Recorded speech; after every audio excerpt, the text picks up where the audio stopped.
Là, je vais développer une idée qui est assez connue chez les entrepreneurs américains, mais c'est vraiment pas trop discuté en France. L'idée, c'est de prendre de la dette quand tu as des actifs pour libérer du cash et l'utiliser à titre perso. La plupart des gens ont peur de prendre de la dette en dehors de l'immobilier. Je pense que c'est vraiment dommage. Imagine que tu as 10 millions d'euros qui sont placés sur ta société, que le marché américain fait du 10% par an. Tu passes la première année, t'es à 10, après t'es à 11. Imagine que tu veuilles vivre de ton capital. Par exemple, avec la règle des 3%, tu vas vouloir prendre 300 000 euros sur 10 millions. Ce que la plupart des gens vont faire, c'est simplement vendre des actions, paf, et avoir 300 000 euros. Ce que tu peux faire, c'est emprunter ces 300 000 euros avec en collatéral ton portefeuille de 10 millions. Ensuite, qu'est-ce qui se passe? C'est que si l'année prochaine, ça fait 10%, ton portefeuille, il passe de 10 millions à 11 millions. Donc, il s'est augmenté d'1 million, alors que tu as retiré que 300 000 euros. Donc, tu es positif. Et donc, tu peux continuer à faire ça d'année en année. Ce qui est intéressant, c'est que si tu le fais à titre particulier, t'as pas à vendre tes actions. Donc, en plus, t'es pas taxé sur tes plus-values qui ont augmenté. Et tu vis avec la dette qui est prise avec ce collatéral. Donc tu payes pas de taxes. Quand tu es en entreprise, c'est un peu différent puisque tu payes des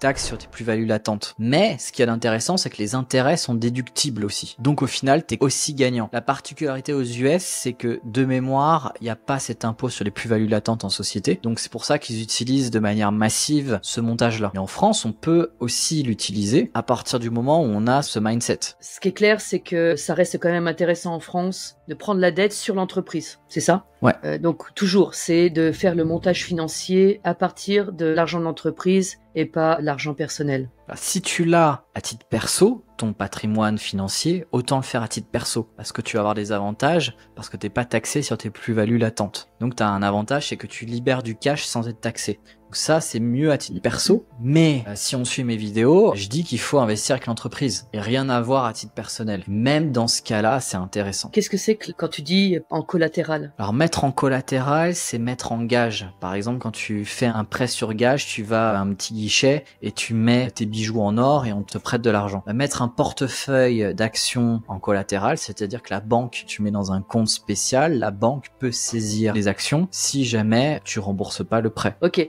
donc en fait, le montage financier se fait avec la banque. Toi, tu as des possessions, tu as de l'épargne, ou toi, tu as des actions, etc., que tu vas mobiliser comme avoir ou comme un capital minimum. Tu as 3 façons de le faire. Donc, il y a via une banque avec ce qu'on appelle le crédit lombard, c'est-à-dire que tu transfères un portefeuille d'actions chez la banque dans un compte spécial. La banque va créer un crédit sur la base de ce collatéral et en fait, tu vas rembourser que les taux d'intérêt et tu vas devoir rembourser après le total plus tard. La deuxième façon, c'est de le faire avec son compte de broker. Par exemple, Interactive Broker te permet d'emprunter et donc d'avoir une sorte de crédit lombard avec leur compte sur marge, d'avoir un espèce de crédit lombard. Ce qui est assez intéressant, c'est qu'en fait, avec par exemple Interactive Broker, si tu as des actions américaines, sachant que Interactive Broker c'est américain, ils ont tendance à considérer beaucoup moins de risques sur les actions américaines. Et en fait, ils vont demander d'immobiliser en marge 15% de la somme. Donc, ça veut dire que si tu as un portefeuille de 100 000 euros, ils considèrent qu'il y a 15 000 euros de valeur qui doivent être immobilisés. Ça, c'est une façon de le faire quand on le fait de manière vraiment très épisodique et qu'on va emprunter très peu d'argent. Ce qu'il faut savoir, c'est qu'Interactive Broker, les taux sont relativement intéressants puisqu'en fait, ils prennent le taux de référence des taux d'emprunt court terme et ils rajoutent une marge d'1,5%, ce qui est relativement faible. Après, avec des banques, on peut avoir mieux, mais c'est une option qui est accessible à tous et notamment avec ton compte entreprise Interactive Broker, tu peux le faire. Maintenant, il y a une autre façon de le faire et moi, c'est avec cette manière-là que je vais le faire, c'est en utilisant des produits dérivés, en utilisant des options. L'avantage d'utiliser des options plutôt que d'avoir un crédit lombard ou un crédit qui est fait par le broker, c'est que tu peux faire en sorte de ne pas avoir ce qu'on appelle un appel de marge, c'est quand tu es liquidé parce que tu dois renflouer de l'argent parce que ton portefeuille a baissé. Par exemple, quand tu achètes un call, donc un call, tu payes une prime comme les assurances pour avoir le droit d'acheter ton action à tel prix à telle date. Donc tu achètes un droit et celui qui te vend le call, lui, prend l'obligation de te le vendre à tel prix à telle date. Donc toi, tu lui payes une prime, donc lui, il gagne cette prime-là, et toi, tu la payes. Ce qui est intéressant avec le call, c'est que pendant toute la vie de l'option, peu importe où est le marché, tu ne peux pas perdre plus que ta prime. Et donc, tu peux pas avoir d'appel de marge. Ce qu'il y a de bien avec les options, c'est que tu as des options avec des échéances, par exemple sur le SP500, tu as des échéances de 3 ans maximum. Comme on l'a vu, tu peux pas perdre plus que ta prime pendant durée de vie d'option. Donc en fait, tu peux avoir pendant 3 ans un espèce de prêt que tu devras potentiellement rembourser si le marché baisse, mais dans 3 ans. Peu importe ce qui se passe pendant cette période, contrairement au crédit lombard. Ça te permet déjà de savoir que si tu as de la capacité d'épargne pendant ces 3 ans, tu as de quoi renflouer, mais plus tard. C'est déjà mieux en termes de prévisibilité. Oui, doublement, au niveau du temps et puis au niveau du montant. Exactement. Moi, ce que je fais personnellement, c'est que pour pas immobiliser énormément de cash sur mes investissements, je vais utiliser ce qu'on appelle des calls très dans la monnaie. On n'a pas besoin de savoir ce que ça veut dire pour le moment, mais ça permet de faire des recherches plus tard, etc.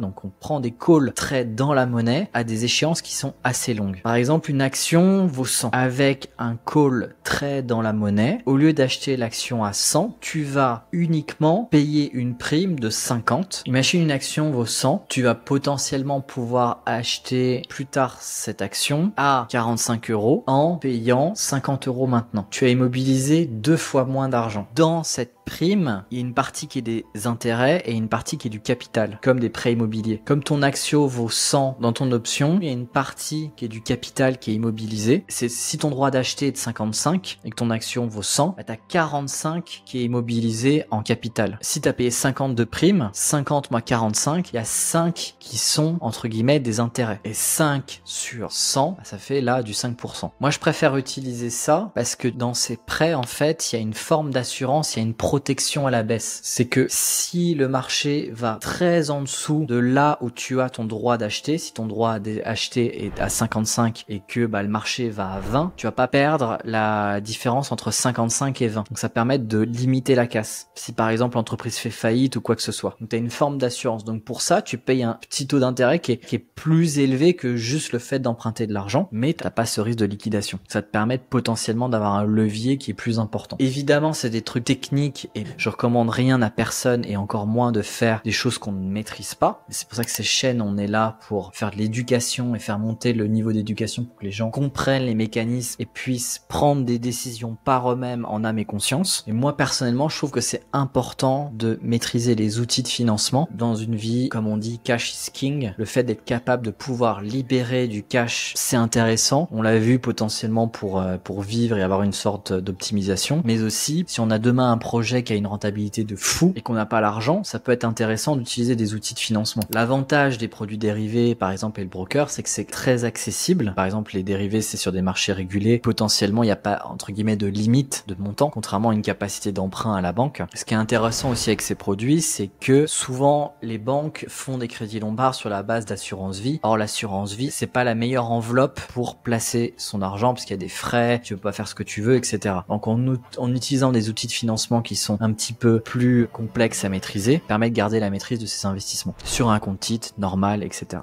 Peut-être que là, tu vois, ce que j'ai expliqué sur les calls, tu l'as pas compris, mais c'est pas grave. Il faut regarder des vidéos qui expliquent précisément les calls dans la monnaie. Donc, par exemple, en anglais, on appelle ça DITM, Deep in the Money. Et le principe, c'est d'utiliser plutôt des LIPS. Donc, c'est des options long term anticipation. Donc, c'est des options qui sont de plus d'1 an, qui te laissent le temps de voir venir le truc. Moi, personnellement, aujourd'hui, j'achète plus d'actions en direct. Quand il y a une liquidité sur les options, j'achète plus d'actions en direct. Je vais plutôt, soit acheter des calls très dans la monnaie, comme on a vu, ou faire d'autres choses dont je vais pas expliquer ici. Mais parce que personnellement, aujourd'hui, la question du financement est centrale, sachant que, en Roumanie, les taux d'intérêt, par exemple, dans l'immobilier sont beaucoup plus élevés. Aujourd'hui, la banque, pour l'immobilier, me prête à taux variable, l'Euribor plus 4%. Ce qu'il faut savoir, c'est que quand tu fais des options, juste le taux d'intérêt, tu vas juste payer le taux de référence. Donc, t'as pas une marge de 4%. Tu vas payer juste le Euribor. Donc, quand même, j'ai une différence de 4% entre le taux d'intérêt qui est pris via des produits dérivés et prendre un emprunt bancaire classique. C'est pas le cas en France et la France permet d'avoir des conditions d'emprunt qui sont exceptionnelles, mais on peut potentiellement vouloir emprunter pour d'autres objets que l'immobilier. Donc c'est intéressant de maîtriser les outils de financement, surtout que ça peut libérer du cash pour aussi l'utiliser à titre personnel. Ce que je trouve mentalement qui fait pas sens, c'est que pour tout le monde, prendre un crédit pour l'immobilier, c'est safe, l'immobilier, blablabla, blablabla. Les placements financiers, bon, si t'es un peu éduqué, tu comprends quand même que en termes de rentabilité, tu peux avoir une rentabilité qui est supérieure à l'immobilier complètement délégué, parce que l'immobilier où tu bosses, bah, tu bosses. Donc faut comparer ce qui est comparable. Un immobilier délégué et la bourse à long terme est plus rentable que l'immobilier. Par contre, je te prends ces deux trucs du syllogisme. Un, c'est pas risqué d'emprunter pour l'immobilier. Deux, la bourse a une meilleure rentabilité. Pourtant, la plupart des gens pensent que c'est ultra risqué d'emprunter pour la bourse. Ouais, mais c'est parce qu'il y a quand même des fluctuations. C'est parce qu'ils ne suivent pas ces fluctuations au plus près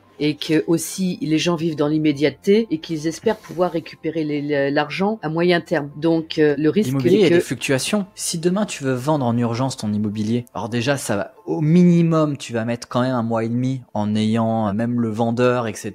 Tu en le trouves en tout de suite. Ça va prendre 1 mois et demi de procédure avec le notaire. Mais en général, entre faire les visites, machin, etc., ça peut prendre 3-4 mois. Si ton acheteur a pas son prêt, on est reparti pour une rebelote pour des cycles, etc. Par contre, la bourse, on a l'illusion, comme le fait que c'est coté, comme il y a une offre et demande en temps réel et donc un prix des actifs, on est dans cette immédiateté. Comme tu peux vendre en un clic, ça, entre guillemets, fausse le rapport à l'investissement. Imagine que tu as une maison et tous les matins, il y a ton voisin qui vient et qui te dit « je veux acheter ta maison » et il te donne un prix. Donc un jour, il va te dire « ah bah ta maison, je te l'achète 100 000 euros. Bon, ça m'intéresse pas. » Le lendemain, il te dit « je te l'achète 150 000 euros. » Tu réfléchis, machin, mais finalement, tu le fais pas, tu vois. Le lendemain, il revient et il te dit « ça vaut 70 000 euros. » Et ben en bourse, bah c'est là où les gens vendent. C'est complètement idiot. Tu revends ta maison à 70 000 euros, tu vois. Ouais, Comme ouais. on dit, la bourse, c'est le seul endroit où les gens veulent vendre quand c'est les soldes. C'est marrant. Il faut avoir un autre rapport à l'investissement. Évidemment, là, j'encourage pas de le faire sans des compétences. Il y a pour pouvoir utiliser du levier, il y a énormément de choses à maîtriser. Et là, on est vraiment au tout début d'explication. Il y a des dizaines de concepts à maîtriser. En général, les entrepreneurs sont pas assez bons, surtout en France. La culture financière est quand même assez basse.